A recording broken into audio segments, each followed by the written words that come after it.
Dragi oaspeți, dragi copii, tineret, vă salut în numele Domnului Iisus Hristos cu cuvintele Facerea. Astăzi e o duminică deosebită, e prima duminică din luna februarie, când noi ne-am înfrățișat înaintea lui Dumnezeu pentru ca să ne amintim de moartea și chinurile Domnului nostru și Mântuitorul nostru Iisus Hristos, slăvit să fie numele Lui pentru ceea ce a făcut pentru noi. Aș vrea să citesc din Evanghelia după Luca, capitolul 7, o să citesc începând cu versetul 11 până la versetul 17. Luca 7, începând cu 11 până la 17. În ziua următoare, Iisus se ducea într-o cetate numită Nain. Împreună cu El mergeau ucenicii Lui și norod mult. Când s-a apropiat de poarta cetății, iată că ducea la groapă pe un mort, singurul fiu al Maicii Lui, care era rău. Și cu ea era o mulțime de oameni din cetate. Domnului, când a văzut-o, i s-a făcut milă de ea și a zis: nu plânge. Apoi s-a apropiat și s-a atins de racă. Cei ce o duceau s-au oprit. El a zis: tinerelule, scoală-te, îți spun. Mortul a șezut în capul oaselor și a început să vorbească. Iisus l-a dat înapoi Maicii Lui. Toți au fost cuprinși de frică, slăveau pe Dumnezeu și ziceau: un mare proroc s-a ridicat între noi și Dumnezeu a cercetat pe poporul său. Vestea aceasta despre Iisus s-a răspândit în toată Iudeea și prin toate împrejurimile. Amin. Vă rog să ocupați locurile, frați și surori. E greu uneori de înțeles de ce Dumnezeu îngăduie în viața oamenilor, dar și în viața creștinilor, atâtea nevoi, griji, dureri, dar ele se întâmplă în viața fiecărui om.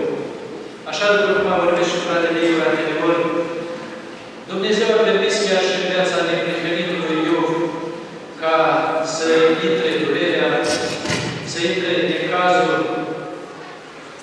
Însă, știind că Dumnezeu este Sfânt, știind că Dumnezeu este atotputernic, știind că Dumnezeu este drept,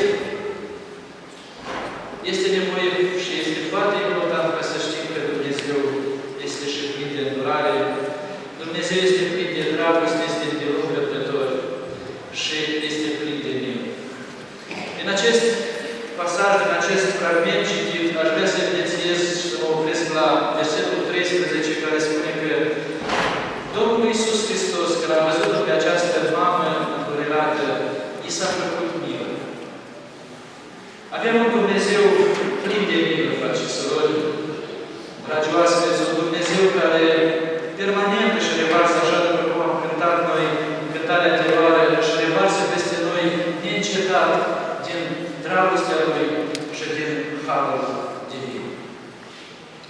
Evenimentul citit se petrecea într-o cetate care se numea și se numește Nain. Iisus se îndrepta spre această cetate venit din Capernaum, acolo unde ceva mai sus descrie Sfânta Scriptură că a vindecat robul unui sutaș și a doua zi, dată după această minune, când robul acestui sutaș a fost vindecat, el s-a pornit spre cetatea Nain. Uitându-ne pe hartă, putem să ne dăm seama că între cetatea Capernaum și Nain este în jurul cam de 40 de km. E o distanță nu atât de mică ca să o parcurgi timp de o zi, sau Biblia nu ne spune de cât timp, pe jos. Și probabil că toți acești oameni în frunte pe care îl aveau pe Domnul Iisus Hristos erau obosiți, poate erau și frămânți. După o călătorie atât de lungă, dar cu siguranță erau bucuroși că erau în jurul lui Iisus. Cu siguranță că toată oboseala era uitată, toată foamea era uitată, fiindcă acești oameni îl urmau pe Iisus cu bucurie. Numai atunci când simți nevoia de a urma pe cineva, poți să urmezi acea persoană până la sfârșit, necătând la greutățile care sunt. Și așa era mulțimea care urma pe Domnul Iisus Hristos. Era o mulțime plină de viață și bucuroși. Și tot pe această cale, din cetatea Nain, Biblia ne descrie un alt grup de oameni.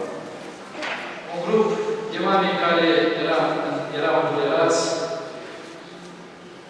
plângeau, se frământau și aveau în frunte pe un tânăr mort, fiindcă toți se urmau pe acest tânăr, lângă care stătea mama lui, o văduvă, și își plângea fiul care murise. E un grup care total se deosebește de grupul Domnului Iisus Hristos. E un grup care mergea dinainte, stând cu spatele. Și grupul Domnului Iisus care se îndrepta spre înainte, stând cu față spre această cetate. De ce spun aceste lucruri? Deoarece, în traducere, cetatea înainte, sau cuvântul înainte, înseamnă fericire. Vă dați seama cât de îndurerați erau acești oameni care mergeau pe fiul văduvei și se depărtau de fericire. Și ce bucurie domnea în grupul care urma pe Domnul Iisus Hristos, care se îndrepta spre fericire. În cultura noastră, înmormântarea se deosebește radical de înmormântările din Orient.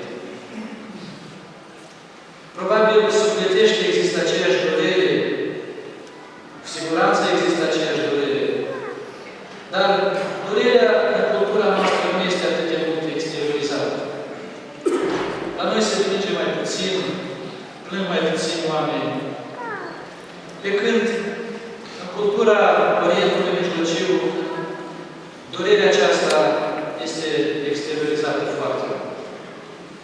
N-am avut ocazia să ajung în acele zone, dar la televizor am văzut, la știri, atunci când este un program de bază, se adună femei așa numite muncitoare care muncesc corpul și ele exteriorizează durerea aceasta foarte mult.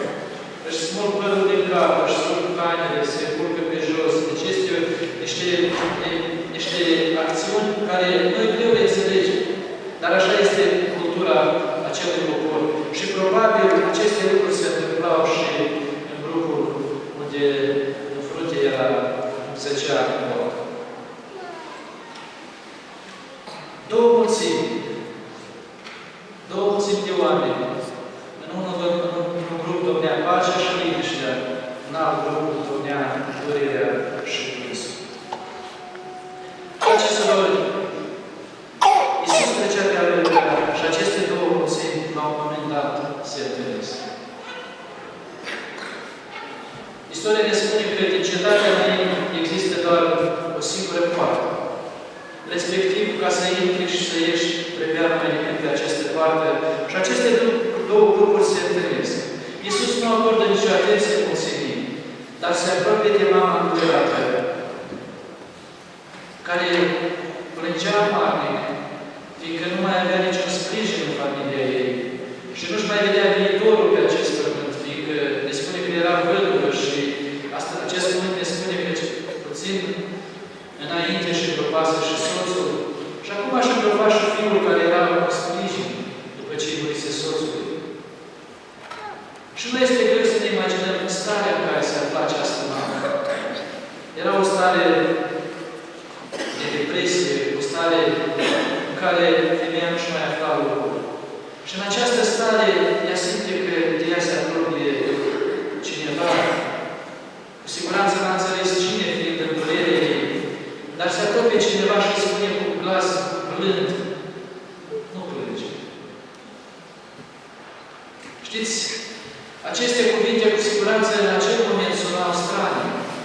A spus că în cultura acestui popor era ca să se plângă cât mai mult, să se vaete cât mai mult. Și atunci Iisus vine și îi spune, nu plânge. Îi spune cu glas blând, cu glas care a dorit să o liniștească pe această femeie. Apoi se apropie de Racla, așa cum ne spune Biblia, dar probabil traducerea aceasta este mai aproape de cultura noastră, deoarece în acele zone morții nu sunt puși în siclie, dar sunt puși așa pe o măsuță și se apropie de acest Raclă și se adresează tânărului. Tinerelule, scoală-te, îți spun. Frați și surori, mare a fost minunea care s-a petrecut în acel moment. Toți oamenii care petreceau mortul știau că cu adevărat acesta era murit. Cu adevărat a murit de atâta și normal, dar pe dată mortul s-a trezit, s-a ridicat în picioare și Iisus l-a luat în mână și l-a dat mamei sale. E greu de imaginat, poate, bucuria mamei, dar cu siguranță putem ușor să o înțelegem. Când mama își petrecea fiul pe ultimul drum și când acolo și-l cuprinde, simțindu-i suflarea, simțindu-i bătăile inimii și bucuria mamei era enormă. A fost o minune extraordinară, fiindcă în toți a intrat frica de Dumnezeu și îl vedeau slavă de Dumnezeu. Frica de Dumnezeu, frați și surori, este parte des întâlnită pe paginile Sfântului Scripturi. Și minunea aceasta ne dă și nouă astăzi multă nădejde că avem un Dumnezeu plin de milă. Și îl întâlnim pe acest Dumnezeu pe paginile Sfântului Scripturi. Și atunci când noi trecem prin anumite greutăți pe care Dumnezeu le îngăduie, poate nu cunoaștem motivul, poate nu cunoaștem scopul acestor încercări, acestor greutăți, când sufletul este gol, când tânjim după ceva, când poate vrem să ne rugăm, dar gura nu se deschide, nu ne ajung cuvinte, când poate vrem să cântăm, dar nu avem aceea stare sufletească pentru a cânta. Și mulți dintre creștini și în lume foarte mulți trec prin această lume. Și în aceste stări este foarte important să știm că Dumnezeu se îndură de noi. Dumnezeu este îndurător, este plin de milă.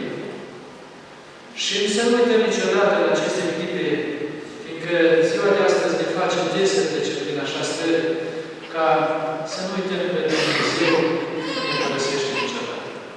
Chiar și atunci când nu mai putem rosti un cuvânt, chiar și atunci când parcă ne se pare că se este peste puterile noastre, nu trebuie să știm că Dumnezeu ne iubește și El zice: eu sunt în toate zilele cu voi. Și aceasta trebuie să rămână ticălit în mințile noastre și să avem de plină încredere că Dumnezeu se îndură.